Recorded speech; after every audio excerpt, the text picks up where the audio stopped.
Good evening. Great to have you with us. I'm Paul Graney. The big news today is the Federal Reserve's decision to keep withdrawing stimulus from the economy as planned. It's in a bid to fight inflation. Stimulus in the form of bond purchases will end as planned in March. After that, we'll likely see the Fed begin raising interest rates. And also announced today, the Fed said it may start taking money out of the economy by reducing its balance sheet. We'll break all that down for you over the next few minutes. Here's Fed Chairman Jerome Powell today. The labor market has made remarkable progress and by many measures is very strong. Job gains have been solid in recent months, averaging 365,000 per month over the past 3 months.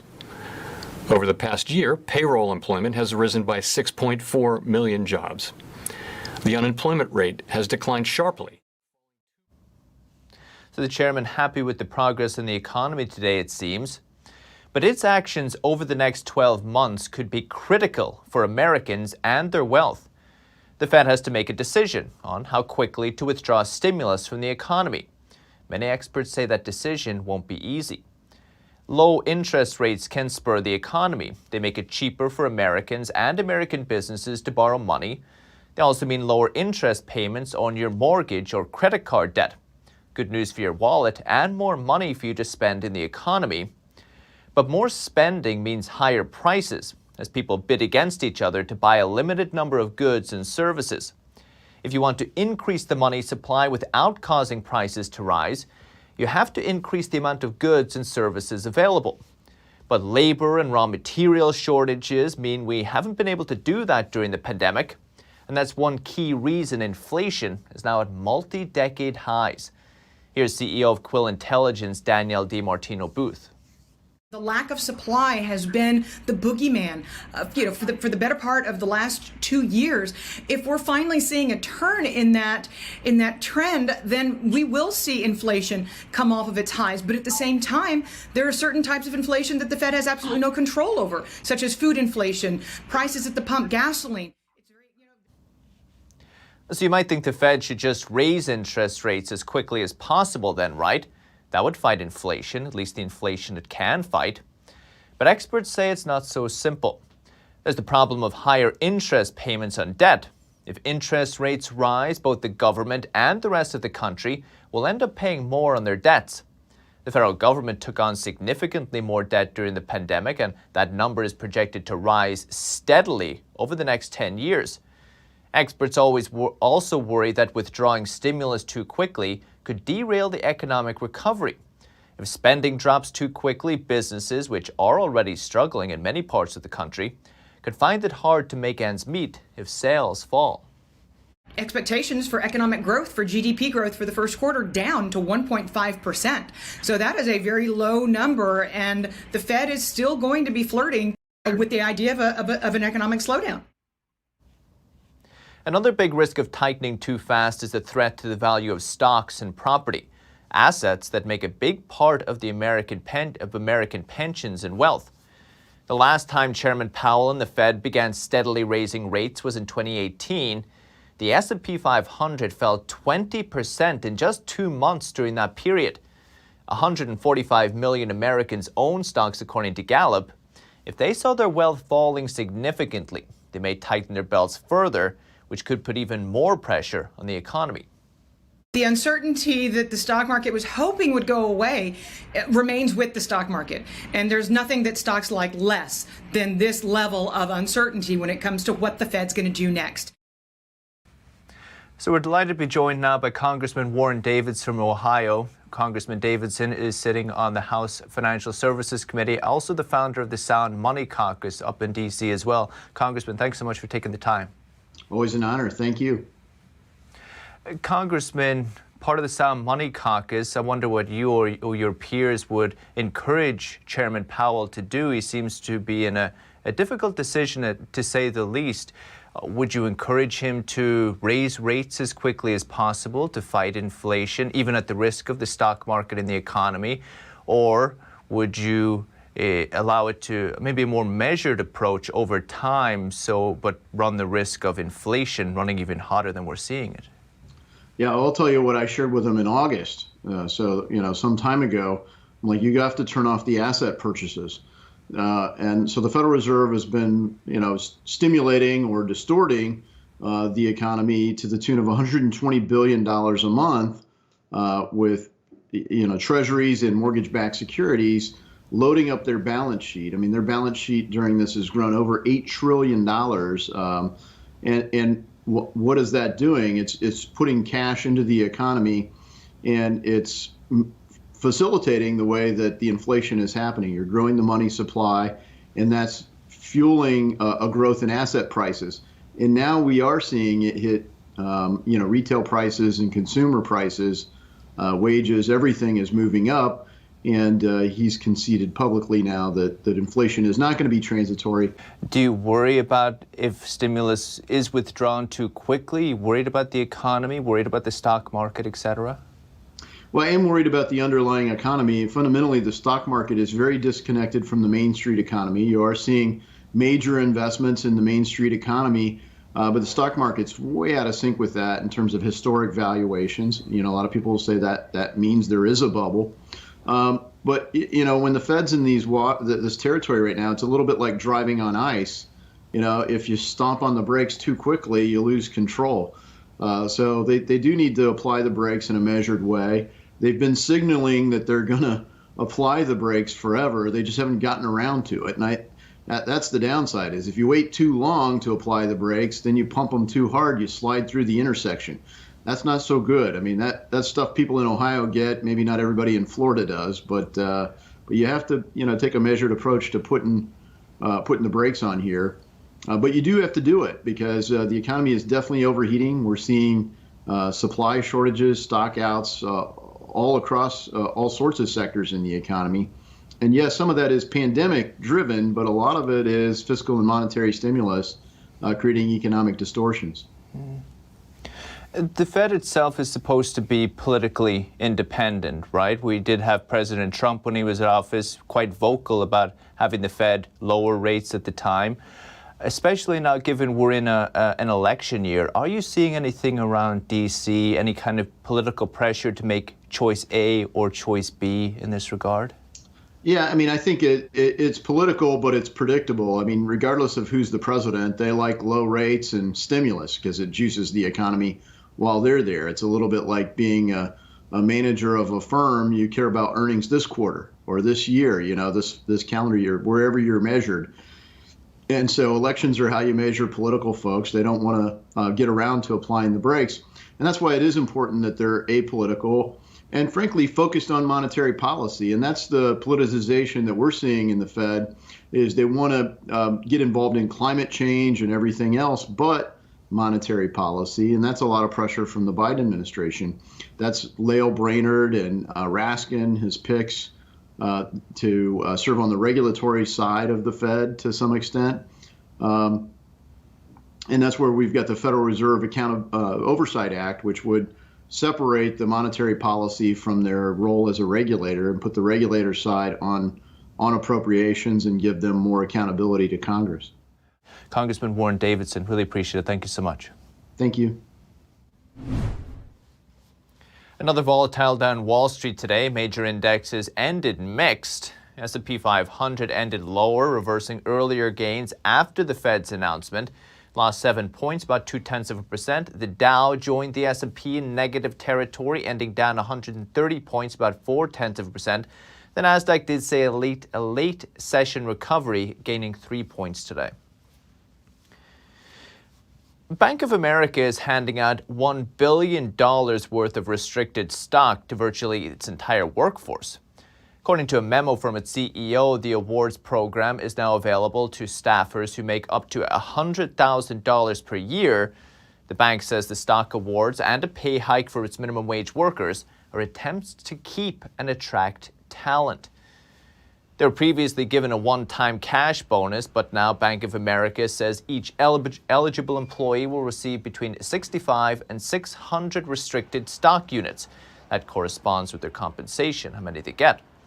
The units will vest over 4 years, beginning in 2023.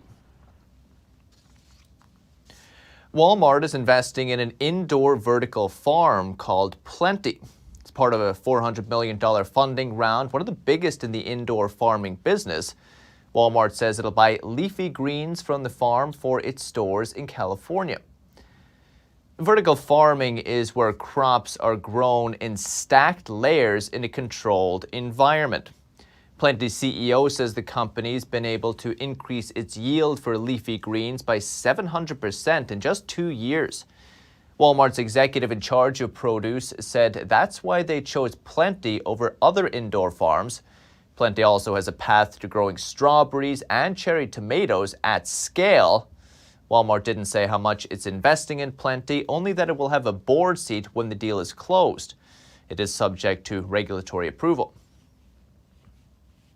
And Disney's princesses are coming back home to Mattel. The toy maker said today it's won back the rights to make toys based on Disney's Princess lineup and Frozen franchise. Mattel didn't disclose the financial terms of the agreement. Licensing deals are crucial for toy makers, especially during the current pandemic. Demand for dolls and action figures soared to record highs as parents spent more time on toys to keep children entertained at home. Mattel has lost the license to Hasbro 7 years ago. Hasbro, for its part, said it has renewed its licensing deal with Disney's Lucasfilm for Star Wars. It would once again make products based on Indiana Jones. Shares of Mattel climbed 4% today, while Hasbro stock declined 6%. If you're ordering something online, you may have to wait even longer. The supply chain is expected to get worse in the following weeks because of 2 upcoming events in China, the Chinese New Year and the Winter Olympics. Nearly 100 million passengers traveled in China during the New Year holiday last year. Now with Omicron and the Olympics, Beijing is tightening its zero COVID policy with more lockdowns, and that's increasing supply chain challenges. NTD's Don Ma has the details. The Chinese Lunar New Year is coming. Like Christmas in the US, it's one of the biggest Chinese celebrations. Although it's only a 7-day public holiday, the halt in production can last up to 4 weeks, and ports usually operate with a minimum staff. So with the existing backup that we normally see, the port shut down for a couple of weeks, that's only going to stop things up even worse. This year is especially unusual because the holiday overlaps with the Beijing Winter Olympics. Figure out that China's trying to have a zero COVID rate as we go into the Olympics to put the best face on for the world as the Olympics go on there. The managing director of Capture, Bob Bilbrook, says China's zero COVID strategy has stressed supply chains, resulting in lockdowns in the large port hubs and cities around the country, as well as a wide range of shipping delays. Ray Mahdi, CEO and founder of a global sourcing platform, says lead times coming out of China have doubled over the past year. We're seeing average lead times right now of 60 days. Call it at least 70, 80 days. It's going to get very bad for anybody who's still primarily set up with their supply chains. Josh Brazil, the vice president of marketing at Project 44, says shipping rates are still going up. Freight capacity is still going to remain tight throughout 2022. And air cargo rates are also spiking. The Freightos Air Index shows the rate from China to North Europe went up over 50% from the start of January to mid-January. That's making air freight actually increase because a lot of people are now going, instead of bringing in supply via ship, which has been somewhat of a challenge already anyways with ports like Long Beach and others. So are businesses ready to embrace disruptions during the Chinese New Year? People are always trying to preempt Chinese New Year. We're already in preempt mode because of the supply chain issues. According to a survey by logistics technology company Container Exchange, over 60% of respondents said they prepared for Chinese New Year factory closures by ordering inventory earlier. Experts suggest businesses think ahead with reliable schedules and planning. As soon as a vessel is delayed, then that truck is delayed, then the warehouse gets delayed, and so on and so forth. So as soon as those schedules get disrupted, it kind of sends everything into chaos. They're going to have to plan, and they're going to have to be strategic, and they're going to have to hope their forecasts are right on the money, because if they underplan or overplan, they could have issues on both sides of that. Mahdi advises companies to set up a backup supply chain somewhere else, like Mexico. which is the second largest supplier to the U.S. These shipping times that are the big difference maker. Instead of 7 weeks coming out of China, 8 weeks coming out of China, it might be 5 to 10 days coming out of Mexico. He adds that since the United States has a free trade agreement with Mexico, businesses don't have to pay the 25% import tariffs. Don Ma, NTD News. And Apple has become the top-selling smartphone vendor in China for the first time in 6 years, according to a new report out today by industry experts. Counterpoint Research says 2 key factors helped Apple in the fourth quarter: the impact of U.S. sanctions on major competitor Huawei and a lower starting price in China. Year on year, Huawei saw a drop of nearly 70% in its unit sales, while Apple's jumped by nearly a half.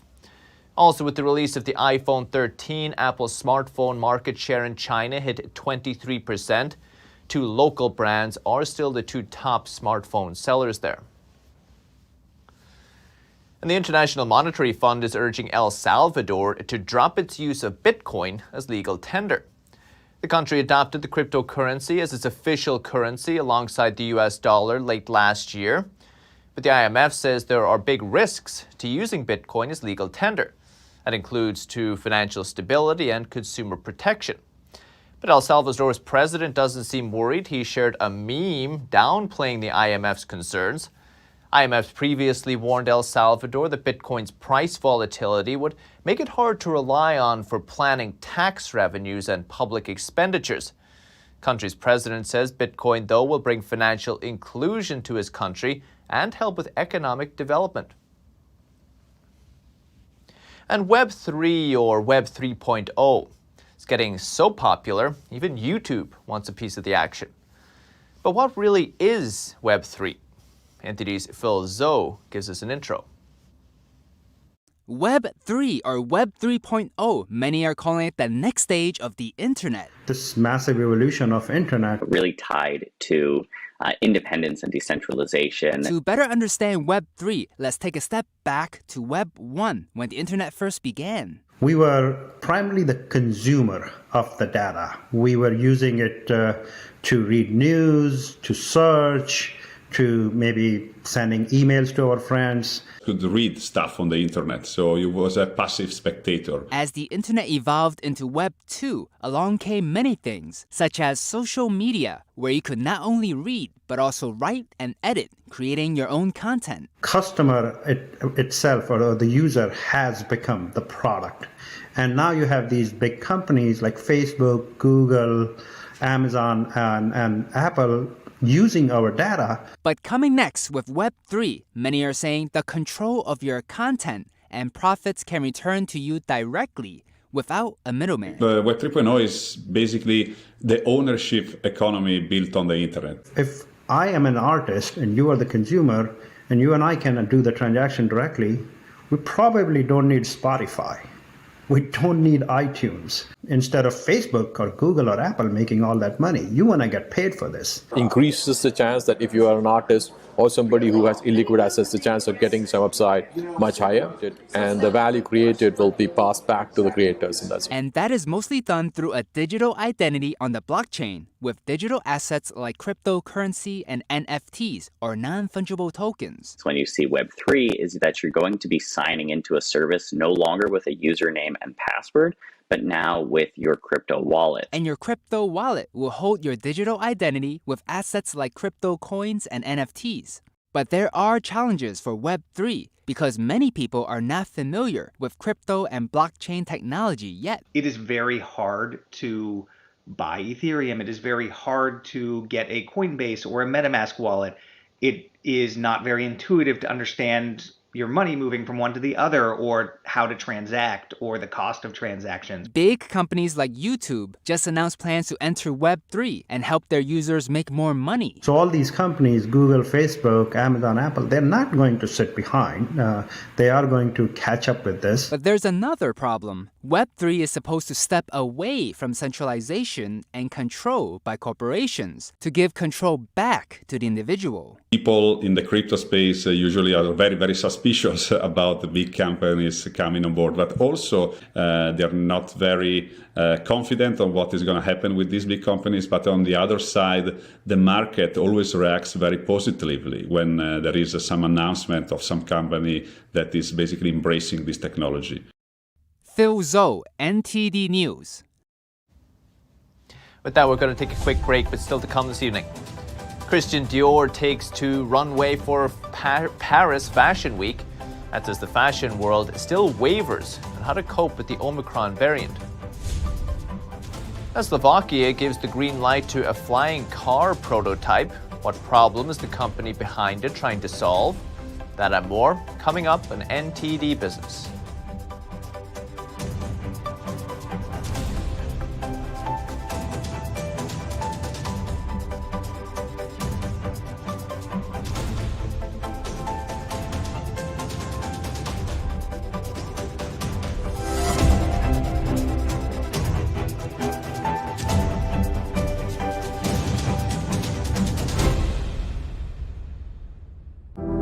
Secure, the true solution for your digital privacy and security. Secure is a private and secure messaging and email solution hosted in Switzerland, using military-grade encryption and Swiss privacy laws, giving you true privacy. Secure is 100% private and does not collect or sell any of your personal data. Secure's Helix technology connects you securely to our Swiss servers without the need of a VPN, guaranteeing privacy and security for all your communications. Secure Messenger doesn't require your phone number or any personal data that hackers target. Chat by Invites allows you to chat privately and securely with anyone outside of your secure network without the need for others to download Secure. Secure Send offers you a private and secure way to email anyone outside of Secure. You won't find this level of privacy or security on any other email or instant messaging application. Visit secure.com. Regain and protect your privacy today.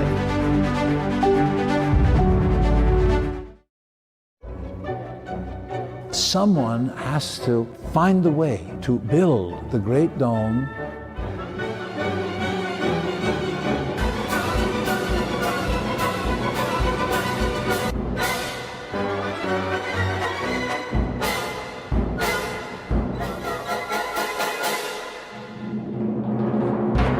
Completely new, completely original.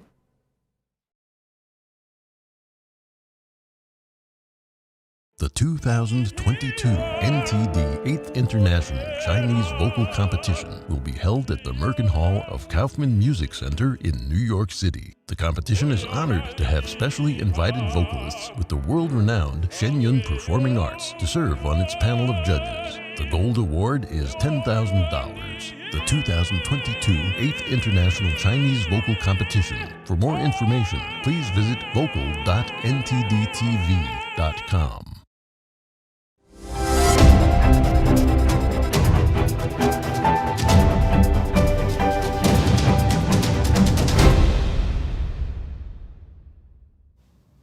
Welcome back. Christian Dior kicked off Paris Fashion Week in style, sending models down the catwalk in strapless dresses and chic winter jackets. NTD's Andrew Thomas reports. The fashion world is still wavering on how to cope with the Omicron variant, but Dior decided to stage an in-person catwalk show for one of the most anticipated events of the season. Masked guests included actresses Rosamund Pike and Claire Foy, along with Vogue editor-in-chief Anna Wintour. Really, couture has an aspect that is very personal in some way. It's personal when we are working for the show, but it's personal also when the clients come to us, because as a dialogue between the clients, the creative director, the atelier, the premiere. Rhinestone and pearl embroidery has dominated the collection. The profusion of glitter was broken with neutral tones, ranging from black to off-white. LVMH-owned Dior collaborated with the Chanakya School of Craft based in Mumbai for some of the silhouettes, including a top embroidered with silver ribbons and crystal tassels matched with an A-line skirt. With this Spring-Summer 2022 collection, Dior's creative chief wanted to promote a new generation of craftspeople. Because I want to really to celebrate art, like craft and art are very close. There is this idea that like the artisan part is less important of art, but it's not true. Fashion Week runs until Thursday, with runway shows from Chanel and Italian labels Fendi and Valentino due to show their collections in the coming days. Andrew Thomas, NTD News. And Oreo flavors are coming to a frozen section near you. The brand is transforming the classic chocolate sandwich cookie into frozen treats. Some of the new products include ice cream bars, cones, and sandwiches. The Oreo ice cream will come in 48 and 14-ounce tubs. The full Frosty product line will be in stores nationwide by March. An iconic car that featured in the Oscar-winning movie Rain Man is going up for auction. Rain Man stars Tom Cruise and Dustin Hoffman. It was the highest-grossing film of 1988. The 1949 Buick Roadmaster convertible was prominently featured in the film. Hoffman acquired it when the film wrapped. It's been rarely seen in public in the last 34 years. It was last shown at a 1989 Buick Car Club event. Remained in Hoffman's ownership over the years. Now he says it's been in storage for too long, that it should be, quote, driven, enjoyed, and cherished. Rain Man received 8 nominations at the 61st Academy Awards as of 2021. The movie was the first and only to win both the Berlin International Film Festival's Golden Bear and the Academy Award for Best Picture. And getting in your car and flying to your holiday destination could soon be a reality, in Europe at least. Slovakia has approved a flying car prototype in line with standards by the European Aviation Safety Agency. Let's take a look.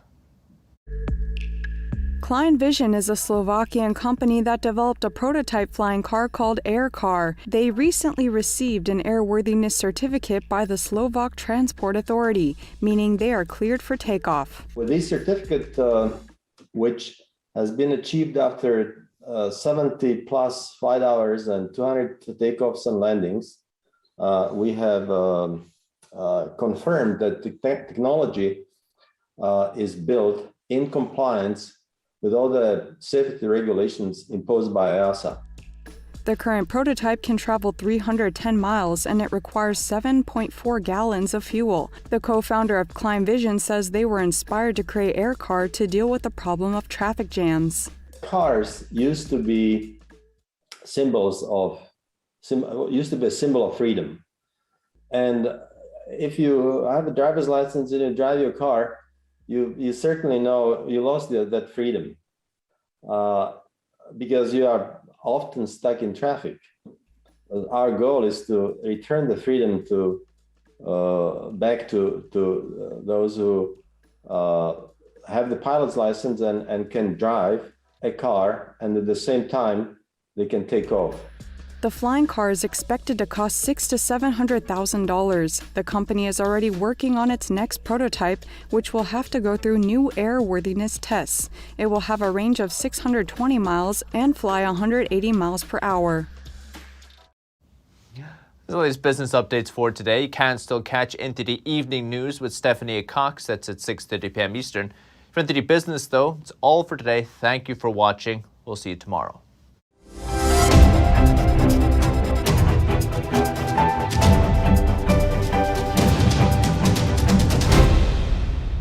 Thanks for watching us on YouTube. Did you know YouTube only keeps selective videos on its platform?